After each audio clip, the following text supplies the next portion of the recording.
सलाम, नमस्ते, सत श्री अकाल। मैं हूं रजा और आप देख रहे हैं रजाग्राफी। सबसे बड़ी खबर यह है दोस्तों कि इजराइल आखिरकार फिर से ईरान पर बड़ा हमला करने की तैयारी कर रहा है। बहुत कम वक्त में बहुत बड़ी खबर बता रहा हूं। गोदी मीडिया इस खबर को नहीं दिखाएगा, और दिखाएगा तो किसी प्रोपेगेंडा के एजेंट के थ्रू ही दिखाएगा। कोई प्रोपेगेंडा या एजेंडा होगा उनका, तो वो उसी के थ्रू आपको दिखाएगा और अपने गोदी मीडिया के चश्मे से आपको दिखाएगा। तो इसलिए आसान जबान में, सिंपल जबान में हकीकत आप जान लीजिए। मामला ये है कि आप जानते हैं कि पूरी दुनिया में अगर सबसे कोई घटिया और खतरनाक मुल्क है तो आप जानते हैं एक से बढ़कर एक जलील अमेरिका, इजराइल। ये दो शैतान हैं जो पूरी दुनिया में आतंक मचाते हैं। ये दो वो शैतान हैं जो पूरी दुनिया में कहीं भी जंग होती है तो ये अपना फायदा उससे निकालते हैं, हथियार की सप्लाई करते हैं। अमेरिका इसीलिए पूरी दुनिया में फेमस है कि किसी गरीब देश को ये उसके कंधे पे हाथ रख के पहले पुचकारता है कि भाई कोई बात नहीं, तुम लड़ो, हम साथ देंगे। और जब वो कंट्री दूसरे देश से भिड़ जाती है तो ये कंट्री पीछे, मतलब अमेरिका पीछे हट जाता है, कहता भाई साहब हम तो आपको हथियार दे सकते हैं। ये इसको भी हथियार देता है और जिससे ये लड़ रहा होता है उसको भी हथियार देता है। इस तरह से ये काम करके अमेरिका, इजराइल अपना देश चलाते हैं। दोस्तों, अब आपको बता दूं कि उसी इजराइल ने अपने इतिहास की पूरी दुनिया में, पूरी अपनी जिंदगी में जब से ये ससुरा बना है तब से लेकर अब तक की सबसे खतरनाक बड़ी एयर ड्रिल करी है। जी हां, वायु सेना ने इजराइल की खतरनाक ट्रेनिंग करी है और युद्ध अभ्यास किया है। और आपको बता दूं कि इस युद्ध अभ्यास में इजराइल के साथ Bharat, Italy, America, Germany, Greece, Britain और फ्रांस मौजूद हैं। जी हां, सही सुना आपने, भारत भी मौजूद है।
अब आपको बता दूं कि ये ड्रिल होने के बाद इजराइल की तरफ से, इजराइल के अखबार में आपको दिखा रहा हूं, ये देखिए सबूत, इजराइल की तरफ से खुल्लम खुल्ला धमकी दी गई है कि आने वाले महीने में ईरान के न्यूक्लियर पावर प्लांट पर एयर स्ट्राइक किया जाएगा।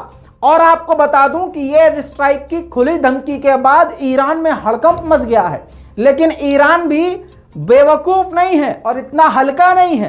ईरान ने भी पलटकर बहुत ही खतरनाक जवाब दे दिया है, जिसके बाद इजराइल के अधिकारियों की नींद उड़ गई है।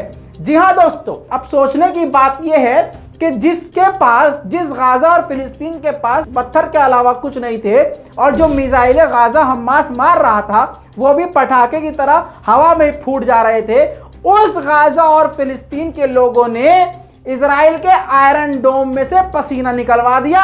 वो इजराइल क्या अकेला ईरान पर कर सकता है? नहीं। आपको बता दूं कि इस बार ईरान के खिलाफ बड़ा प्लान है। अमेरिका और इजराइल का मिलकर बड़ा प्लान है। भारत इसमें उसके साथ होगा या नहीं ये बात की बात है, लेकिन ईरान के अधिकारी और कमांडर ने खुली धमकी दे दी है। ईरान के टॉप ऑफिशियल ने सीधा सीधा कह दिया है कि अगर इजराइल ने ईरान पर हमला करने की गलती भी अगर कर दी तो ईरान इसके जवाब में ऐसा हमला करेगा कि इजराइल को बचने में फिर कई साल लगेंगे और तो और 10,000 बिलियन डॉलर खर्च करना पड़ेगा एक देश को दोबारा से खड़ा करने के लिए। ईरान के टॉप कमांडर शमखानी ने इस बात को खुला खुला कह दिया है कि इजराइल को बुरे नतीजे इस बार भुगतने पड़ेंगे। और आपको बता दूं कि ईरान पूरी तरह से पहले से ही जंग के लिए तैयार है और ईरान कभी भी जंग की पहली जो है हरकत नहीं करता है, कदम पहला नहीं उठाता है, और ये ईरान का रिकॉर्ड रहा है। अब ऐसे में देखना यह है कि इजराइल क्या करता है। दोस्तों, अगर आप चाहते हैं कि इस पर आपको इसी तरह से अपडेट मिलता रहे, खास ईरान और इजराइल के इस अब नई जो जंग के हालात बन रहे हैं, तो लिहाजा आपको नीचे कमेंट करके बताना पड़ेगा, तभी रज़ाग्राफी की टीम इस कंटेंट को, इस अपडेट को लगातार कवर करेगी और आपको अपडेट देगी। मैं हूं रज़ा और आप देख रहे हैं रज़ाग्राफी। जय हिंद।